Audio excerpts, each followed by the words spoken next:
Nikupe 360. Nikupe 360. Kayo gani naomba vua? Sawa. Kuliletwa mojinga.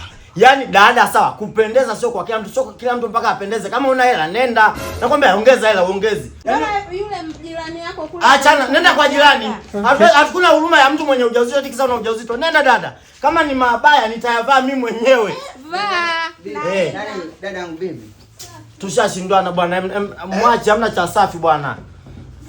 Yaani imekuaje? Bosi hamna kitu bwana, hamna mteja humo. Anasema mtego. Anasemaje? Mimi sijui watu wakionaga kisa mtu mweupe anaona kama vile mtu eti mimi namshobokea. Mimi sigoko hivyo.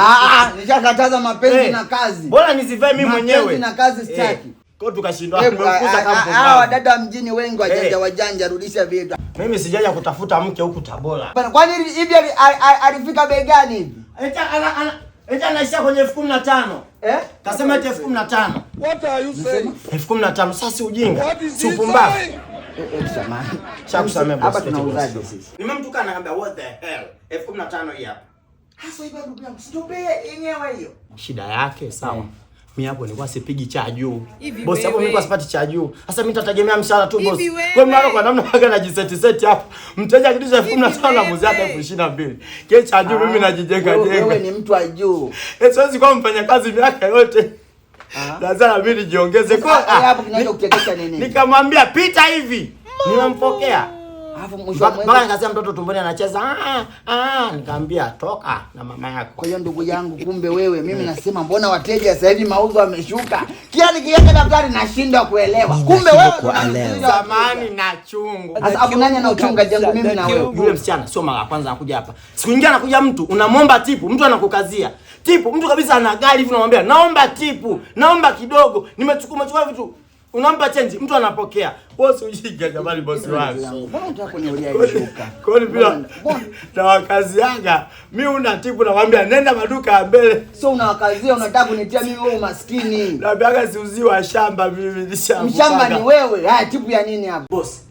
Wake watatu. Nitaanza kwa ile mshahara 3 wives. Wanawake watatu. Nataka niongeze mwingine kama sunna. Naongeza mwingine. Sunna gani wewe ni Isaac Msabato? Sisi ziko tofauti na tupendane jamani. Nisikilize. Wewe ni muhuni.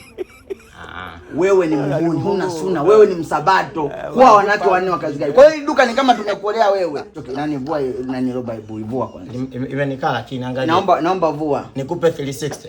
Nikupe 360. Kayo gani naomba vua? Sawa. Kwa hiyo napandishwa mshahara hivi. Ndio nikupandisha mshahara. Sikaje mshahara watu wanapandishwaga Mei Mosi. Wewe unapandishwa sio Mei Mosi. Sawa. Okay. Nini kwenye mshahara? Hakuna. Mshahara mnafikuzia wateja kibao. Kote hapa Tabora, Wadamol ndo wateja wote wanakuja hapa kuchukua vijora vya Juma na reja. Pamoja na mabaibu. Wewe unataka kunifukuzia wateja sababu ya njaa zako na wake zako. Duka hili ndio lilifanya wewe wake wanne. Sijakuelewa. Yaani nimekwambia hivi. Umeona kati nakuajiri? Sawa. Unaomba hii usagara yote ili duka langu hili Wadamol. Wote wakuja kununua vitu hapa. Kwa Juma na reja. Na hajawahi kupigwa bei mtu hata huyu. Wewe mgeni nani mtu mpenda kwa kunifukuzisha wateja. Cha juu nimwambia akuletee wewe mwenyewe. Cha juu. Cha nini cha juu? Wewe unapenda vya juu wewe. Yaani tunauza hiyo bei ndogo jamani. Hebu naomba nenda ndugu yangu. Sio mwamini wake hawa. Jamani. Waacha wakajitegemea usiku si wenzao wanajipanga barabarani. Wewe lala waacha wajipange barabara watakuletea asubuhi. Mmoja Mnyamwezi ni yaani siwezi kumwacha. Mmoja Mnyamwezi. Wewe anakuponza unaongeza vitu vyangu. Anashanga mpaka huko. Naomba nisaidie nimtunze. Sasa toshanga kakurogeni mle. Haya. Safari naanza. Wapi? Haya, tunafanyaje mshahara kipato cha juu, hela, NSSF, mapato, UNICEF. Au nikupege polisi? Wewe koma.